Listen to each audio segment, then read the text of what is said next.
میرے بچپن کی بات ہے، عمر تھی کوئی 8-9 سال۔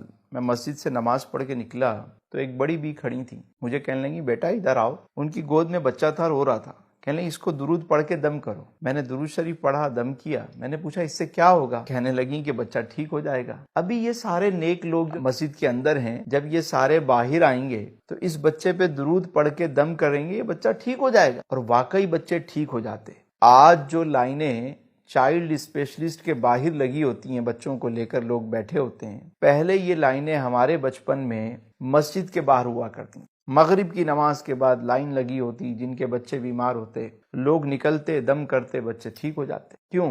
جب میں نے اس پہ غور کیا کہ ایسا کیوں ہوا، مجھے یاد نہیں پڑتا کہ میں کبھی چائلڈ اسپیشلسٹ کے پاس بچپن میں گیا ہوں۔ ہمارے دور میں تو ایسا کچھ تھا ہی نہیں۔ تو اس کی وجہ کیا تھی؟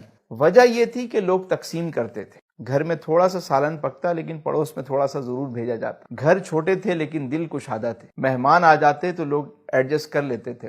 ہم دیکھتے ہیں کہ لوگ تقسیم کرتے تھے۔ ایسا کیوں ہوتا تھا کہ سکون کیوں تھا، اطمینان کیوں تھا، لوگ بیمار کم ہوتے تھے؟ وجہ کیا تھی؟ وجہ یہ تھی کہ لوگ تقسیم کرتے تھے۔ جمعرات ہوتی، کوئی ریوڑیاں بانٹ رہا ہے، کوئی جلیبیاں بانٹ رہا ہے، کوئی میٹھے چاول پکا کے تقسیم کر رہا ہے۔ ارے تقسیم کرتے تھے۔ سبزی لینے جاؤ تو سبزی دینے والا سبزی دینے کے بعد تھوڑا سا دھنیا، پودینہ، تھوڑی مرچیں ویسے ہی ڈال دیتا تھا۔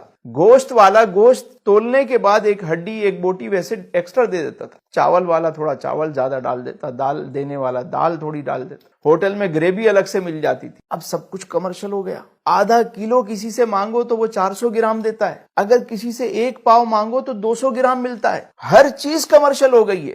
یاد رکھیے، اگر آپ کھانا تقسیم کریں گے، آپ کا کھانا کبھی کم نہیں۔ آپ کسی کے لیے پانی کا بندوبست کریں گے، جہاں پانی نہیں ہے پانی کا انتظام کریں، آپ کے گھر کا پانی کبھی کم نہیں ہو۔ اگر آپ لوگوں کے لیے کپڑے کا بندوبست کرتے ہیں، سردی میں لحاف کا بندوبست کرتے ہیں، آپ کے گھر کی عزت، چادر ہمیشہ محفوظ رہے گی۔ آپ کے تن کے کپڑے کبھی کم نہیں ہو۔ آپ علم بانٹیں، آپ کا علم بڑھے گا۔ جو چیز تقسیم کریں گے وہ بڑھتی رہے گی۔ یاد رکھیے، جس کنویں سے لوگ پانی نکالتے رہتے ہیں اس میں تازہ پانی آتا رہتا ہے۔ جہاں لوگ پانی نکالنا چھوڑ دیتے ہیں، جوہڑ بن جاتا ہے، کائی جم جاتی، اس پانی میں بدبو پیدا ہو جاتی۔ جو مال تجوریاں بھر بھر کے رکھتے ہیں اور اللہ کی راہ میں تقسیم نہیں کرتے، وہ مال یوں ہی رہ جاتا ہے۔ اچانک جب وہ مال نکالنے کی بات آتی ہے تو مال کے ساتھ ساتھ صاحب مال بھی نکل جاتا ہے اس صدمے سے۔